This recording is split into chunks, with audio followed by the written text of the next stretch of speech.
Eu não aprendo quem é Jesus com Moisés. Não. Moisés é um cara do jardim da infância da graça. Davi, bom garoto, gente boa. Considerando a primitividade dos dias dele, ele era um Renaissance man. Renaissance man. Um cara poeta, salmodiador, charmoso, legal, guerreiro, mas era só Davi, que chamava Jesus de meu Senhor. Jesus chega lá em Mateus 6 e fala, escuta, olhando as plantas, os lírios, e diz, nem Salomão em toda a sua glória se vestiu como qualquer lírio do campo, como qualquer orquídea. Aí diz, eis aqui quem é maior do que Salomão. Então, tudo isso ficou para trás. Então, o que desses caras continua valendo é tudo aquilo que em Jesus encontra a sua repetição e a sua validação. Se não encontrar em Jesus a sua repetição e a sua validação, é para ser jogado fora. Caiu em obsolescência. Praticar é assumir um estado de demência. É assumir o Alzheimer de Moisés. É em Jesus que eu tenho a lucidez. Eu sou a lucidez do mundo. É nele que eu tenho a única revelação. Os outros todos foram inspirados por Deus para a sua hora, época e circunstância, serviram a sua própria geração. Agora, em Jesus, meu amigo, o culto à Bíblia acaba. O culto à Bíblia acaba, como Jesus disse, vocês examinam o Velho Testamento, a Bíblia dos judeus, porque julgam que ali está a vida eterna. Ora, se vocês estão examinando, não aprendam que são elas que dão testemunho de mim. Que a finalidade delas era me indicar. Como João diz no Apocalipse, que o espírito todo da Escritura, o testemunho da Escritura, o espírito da profecia é dar testemunho de Jesus. Jesus é a chave hermenêutica de quem quer que tenha conhecido a Jesus e visto que ele era a pedra de esquina, como ele mesmo disse que ele era. A pedra que os construtores rejeitaram. Ele chegou a dizer em João 10 uma coisa chocante. Ele disse, todos quantos vieram antes de mim eram ladrões e salteadores de algum modo. Meteram a mão em alguma coisa. Todos, é que o pessoal não quer incluir todos. Eles querem que esse todos... Todos deles tem que ser algum? Aí o cara quer que isso seja relativo a Buda, que ninguém estava nem falando a respeito. Zoroastro, o Mitra, o mitologia egípcia. Não, Jesus estava falando para judeus, de judeus, da história judaica. Todos quantos vieram antes de mim eram ladrões e salteadores. O melhorzinho ainda fez uma mercenariedadezinha. Ainda comeu alguém que não devia. Sim. Ainda pegou a mulher que não era dele. Deu um beijo falso. Ainda se apropriou de um reino na base de morte, de sangue, isso e aquilo. O melhor de todos não está nem no pé de João Batista. Que foi o que Jesus disse. Dos nascidos de mulher, ninguém foi como João. Aí Moisés vira garoto perto de João. Davi, os profetas, todos eles. Por quê? Porque se diz o seguinte, João, na verdade, nunca fez nenhum milagre. Mas tudo quanto ele disse acerca de Jesus era verdade. Fantástico demais. E morreu sem cabeça. Então, minha gente, é que vocês foram condicionados e o nosso amigo aqui não lê os evangelhos, como Jesus diz, errais, não conhecendo as escrituras, não conhecendo os evangelhos, mais ainda agora, e o poder de Deus. Aí você fica dizendo, como eu vou saber? Desculpa, cara, como eu sei? Eu sei como. Quem é o meu guru? Meu guru é Jesus. Nem meu pai foi meu guru. aprendi maravilhas com ele, discordei dele num monte de coisas que ele aprendeu comigo. Como a Epístola aos Hebreus diz, listando aquela lista enorme de pessoas, começando lá com Abel, passando por Enoque, entrando em Noé, passando por Abraão, por Sara, por Davi, por aquela lista toda, Sansão, Jefté, todos eles mencionados nos livros de Juízes, os profetas, menciona Isaías, sem falar o nome, gente que foi cerrada ao meio, foi o caso de Isaías, gente que foi expropriada de tudo e termina dizendo, ora, eles sem nós que temos a revelação de Cristo Jesus, não seriam aperfeiçoados. Ou seja, a história bíblica está crescendo conforme aumenta a minha consciência do Evangelho. Conforme aumenta a minha consciência do Evangelho, os atos dos apóstolos crescem. Por isso é que o Atos dos Apóstolos não tem nenhum the end, não tem nenhuma bênção apostólica, só termina assim, do nada. Porque ele está sendo escrito até o dia de hoje. Ele é um gerúndio.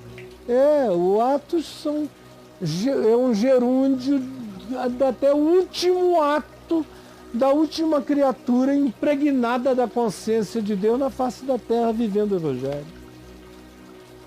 Isso cresce todo dia, porque quanto mais Jesus cresce em mim e o Evangelho é maturado em mim, e tem coisas do Evangelho que só dava para a gente entender de fato em dias como os nossos, coloca cada um de nós numa posição de percepção superior aos do passado.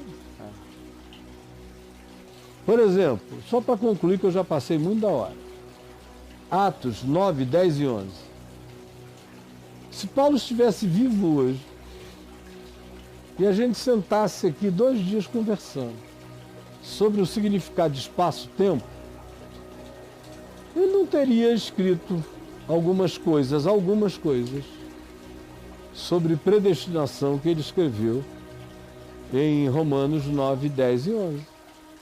Aquilo ali só podia ser escrito por um cara com a limitação espaço-temporal de pensar no espaço-tempo como um acontecimento linear único. Aí está tudo certo.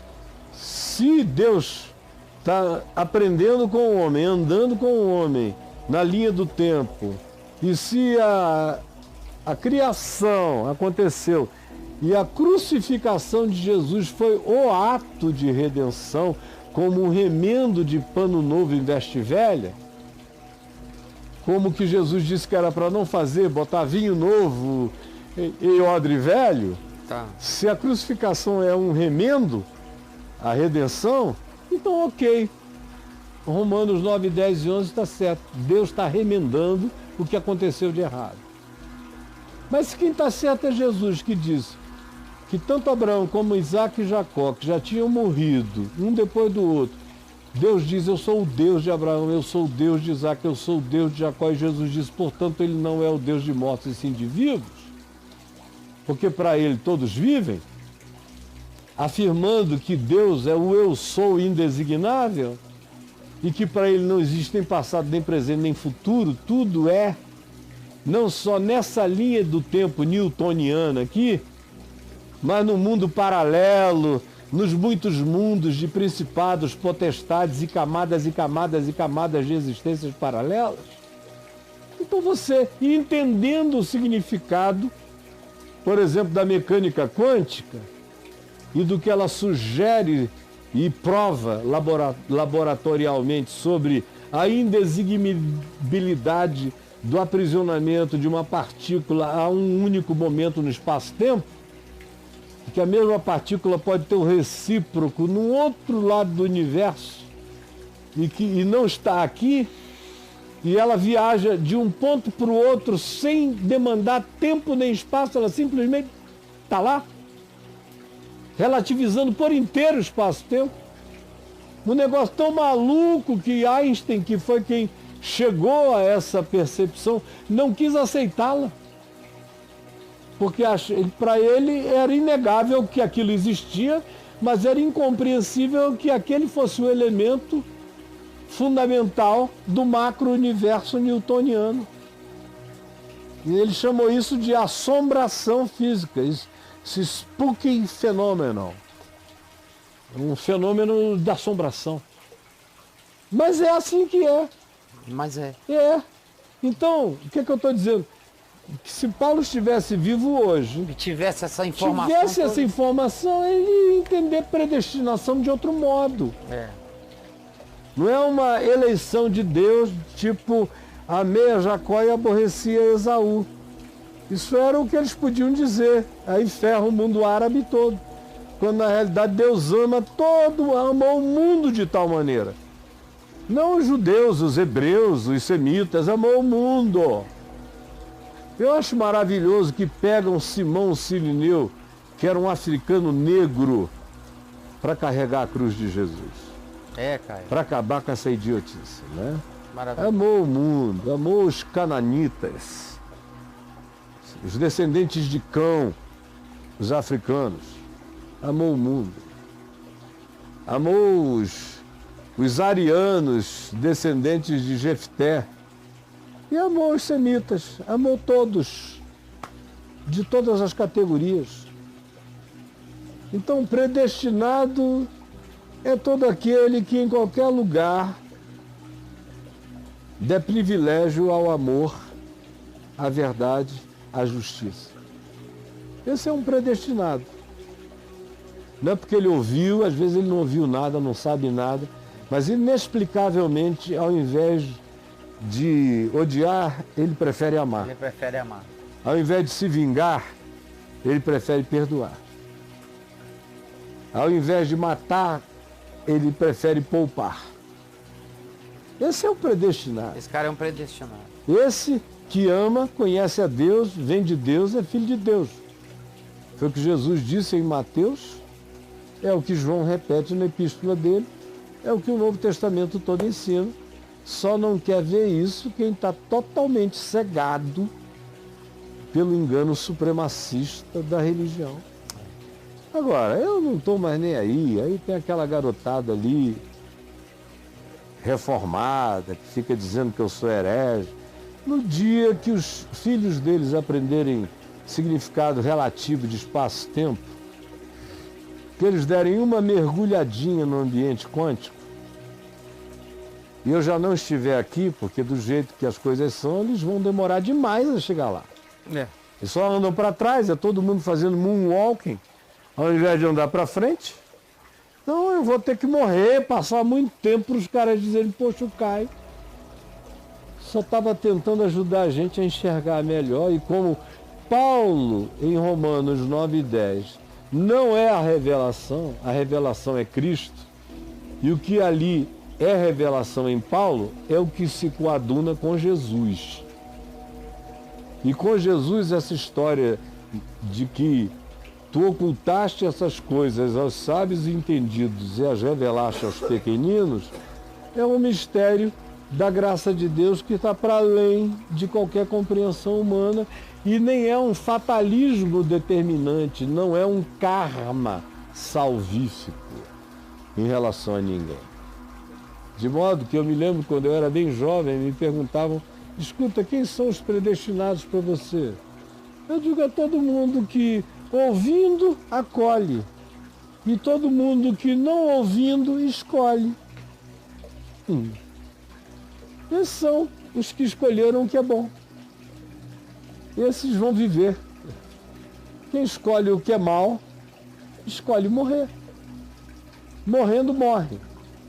E quem escolhe amor, justiça e paz, como Paulo diz, escolheu incorruptibilidade, esse vai viver. Quem escolhe incorruptibilidade alcançará a incorruptibilidade. Quem escolhe viver para alimentar a corruptibilidade, quando morre, morre. Vai ser comido pelo verme, que não se sacia nunca. E acaba ali. Morreu, foi, já era.